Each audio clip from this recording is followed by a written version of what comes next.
জয় শ্রীকৃষ্ণ। রাধে রাধে। ভক্তরা, আজ পদ্মিনী একাদশীর দিন একবার হলেও শ্রবণ করুন এই পদ্মিনী একাদশীর ব্রত কথাটি। বিশ্বাস করুন, যে ব্যক্তি সম্পূর্ণ নিষ্ঠা ও ভক্তির সাথে এই পদ্মিনী একাদশীর ব্রত কথা শ্রবণ করেন, তার জীবন থেকে সমস্ত পাপ ধুয়ে মুছে যায়। সে জীবনে জ্ঞাত বা অজ্ঞাতে যত পাপ করেছে, সে সমস্ত পাপ থেকে মুক্তি পায় এবং পরম গতি লাভ করে। এমনকি যে পাপের কথা সে নিজেও হয়তো মনে রাখেনি, সেই পাপও এই ব্রতের মাধ্যমে ধুয়ে মুছে যায়।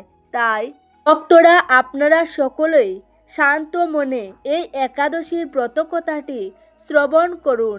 আপনি যদি চঞ্চল মন নিয়ে এই ব্রত কথাটি শ্রবণ করেন অথবা ব্রত কথাটি অর্ধেক শুনেই চলে যান, তাহলে তার পূর্ণ ফল লাভ করতে পারবেন না। তাই ভক্তরা, একটু ধৈর্য ধরে শান্ত মনে একাগ্র চিত্তে এই ব্রত কথাটি শ্রবণ করুন। পদ্মিনী একাদশীর মাহাত্ম্য কর্মপুরাণে বিস্তারিতভাবে বর্ণনা করা হয়েছে। এই পবিত্র গ্রন্থে জ্যৈষ্ঠ মাসের শুক্লপক্ষের এই বিশেষ একাদশীর কথা এবং তার অসাধারণ ফলের কথা বলা হয়েছে।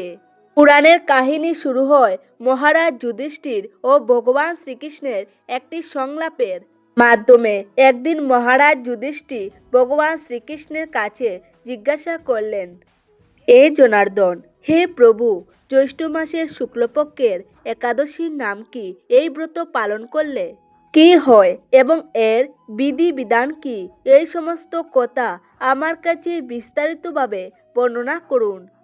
মহারাজ যুধিষ্ঠির এই প্রশ্ন শুনে ভগবান শ্রীকৃষ্ণ সস্নেহে উত্তর দিলেন, এ ধর্মপুত্র, আপনি যে প্রশ্ন করেছেন এটি অত্যন্ত গুরুত্বপূর্ণ একটি প্রশ্ন।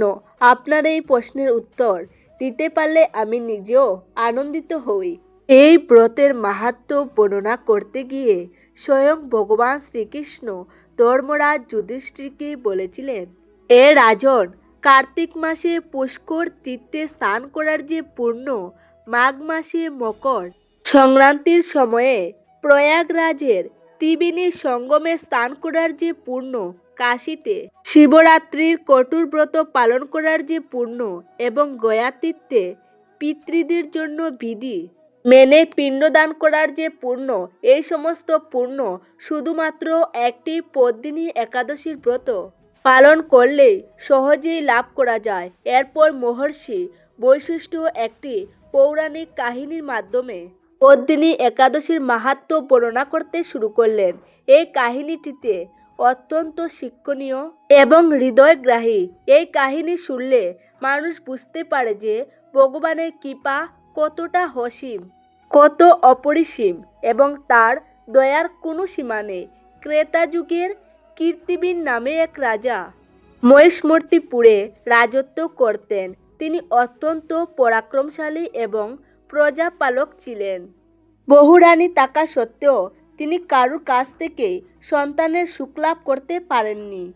ফলে রাজা এবং তার সমগ্র রাজা অত্যন্ত দুঃখ এবং চিন্তায় নিমজ্জিত ছিল।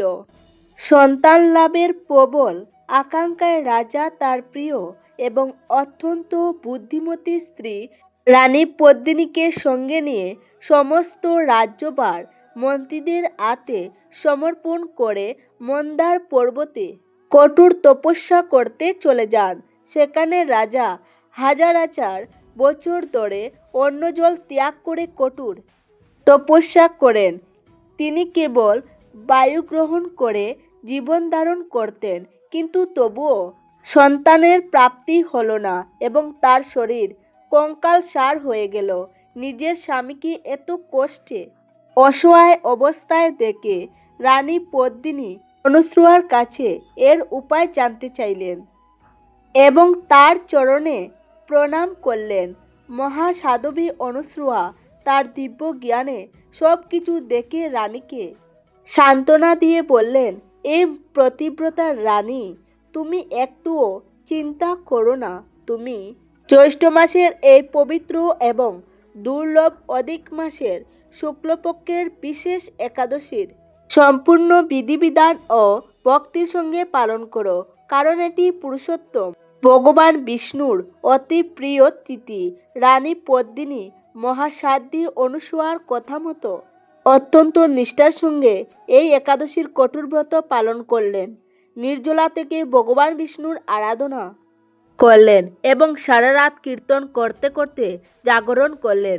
সেই ব্রতে সন্তুষ্ট হয়ে স্বয়ং ভগবান গরুর বাহনে আরোহণ করে পদ্মিনীর সম্মুখে উপস্থিত হলেন।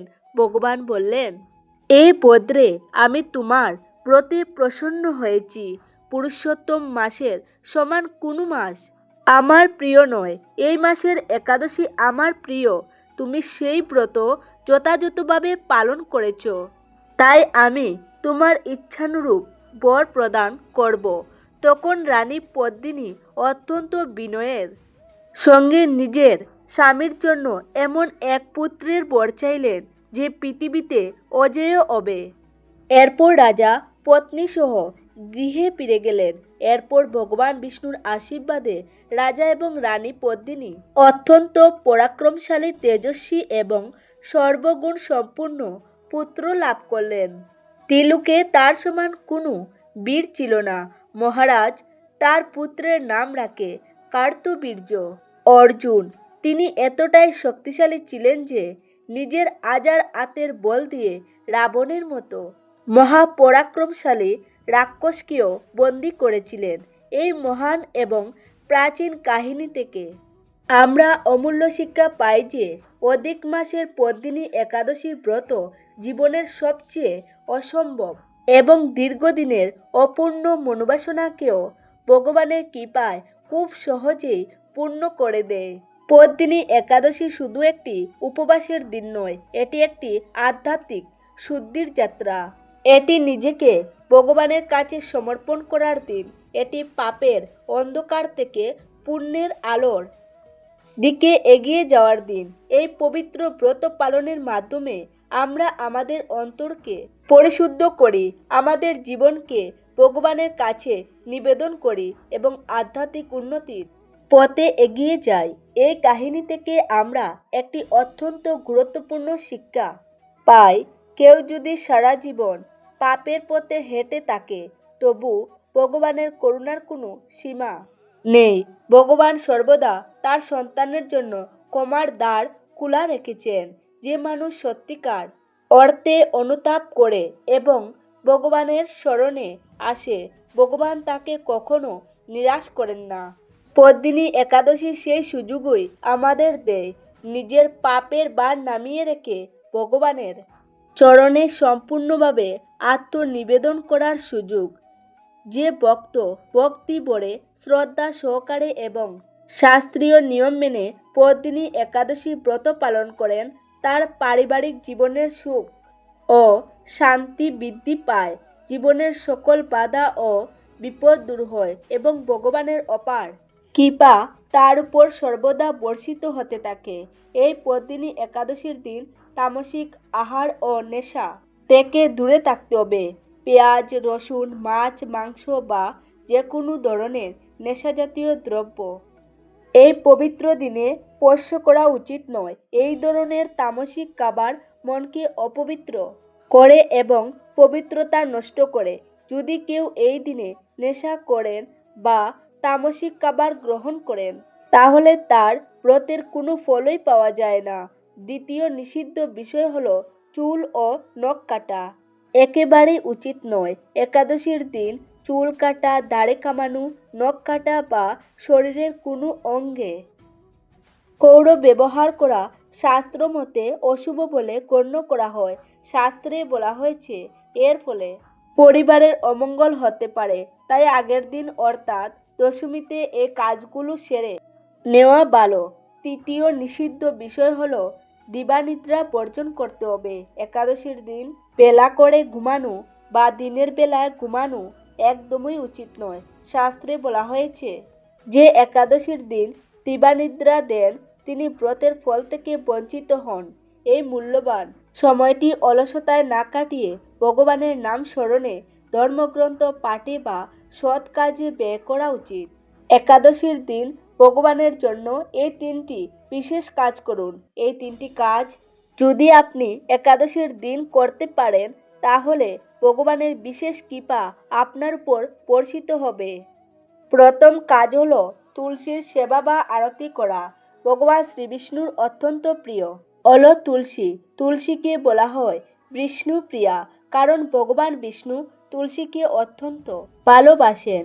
পদ্মিনী একাদশীর দিন তুলসী তলায় প্রদীপ জ্বালানো এবং তুলসীকে প্রদক্ষিণ করা অত্যন্ত পুণ্যের কাজ। এই দিন তুলসীর সেবা করলে ভগবান বিষ্ণুর কৃপা পাওয়া যায়। তবে একটি গুরুত্বপূর্ণ বিষয় মনে রাখতে হবে, একাদশীর দিন তুলসী পাতা ছেঁড়া নিষেধ। তাই আগের দিন অর্থাৎ দশমীতে পর্যাপ্ত পরিমাণ তুলসী পাতা সংগ্রহ করে রাখতে হবে যাতে পুজোর সময় ব্যবহার করা যায়। দ্বিতীয় কাজ হলো বিষ্ণুর সহস্রনাম জপ করা। এই পবিত্র দিনে ওম নমো ভগবতে বাসুদেবায় মন্ত্রটি নিয়মিত জপ করা অত্যন্ত ফলদায়ক। এই মন্ত্রটি ভগবান বিষ্ণুর স্বাক্ষরী মন্ত্র এবং এটি জপ করলে মনে অসাধারণ শান্তি ও প্রশান্তি আসে। শাস্ত্রে বলা হয়েছে, যিনি প্রতিদিন বিষ্ণু সহস্রনাম পাঠ করেন তিনি সমস্ত পাপ থেকে মুক্ত হন এবং ভগবানের বিশেষ কৃপা লাভ করেন। তৃতীয় কাজ হলো দান বা সেবা কাজে নিয়োজিত হওয়া। একাদশীর দিন বা পরের দিন দ্বাদশী তিথিতে অসহায়, দরিদ্র ও ক্ষুধার্ত মানুষদের অন্ন ও বস্ত্র দান করা অত্যন্ত পুণ্যের কাজ। তবে অন্নদানের ক্ষেত্রে দ্বাদশী তিথিকে বেশি প্রাধান্য দেওয়া হয়, কারণ একাদশীর দিন নিজে উপবাসে থাকার কথা। দ্বাদশীতে পালন করার পর অন্যদের মধ্যে খাদ্যদ্রব্য বিতরণ করা অত্যন্ত শুভ। এছাড়াও ব্রাহ্মণকে দক্ষিণা প্রদান করা, মন্দিরে দান করা বা যে কোনো সৎ কার্যে অর্থ ব্যয় করাও এই দিনের বিশেষ বিধান। প্রিয় ভক্তরা, ভিডিওটি দেখে যদি ভালো লাগে এবং উপকৃত হয়ে থাকেন তাহলে অবশ্যই একটি লাইক করবেন আর আপনজনদের সাথে শেয়ার করে দেবেন। সবাই ভালো থাকুন, সুস্থ থাকুন। দেখা হবে নতুন একটি ভিডিওতে। নমস্কার, ধন্যবাদ।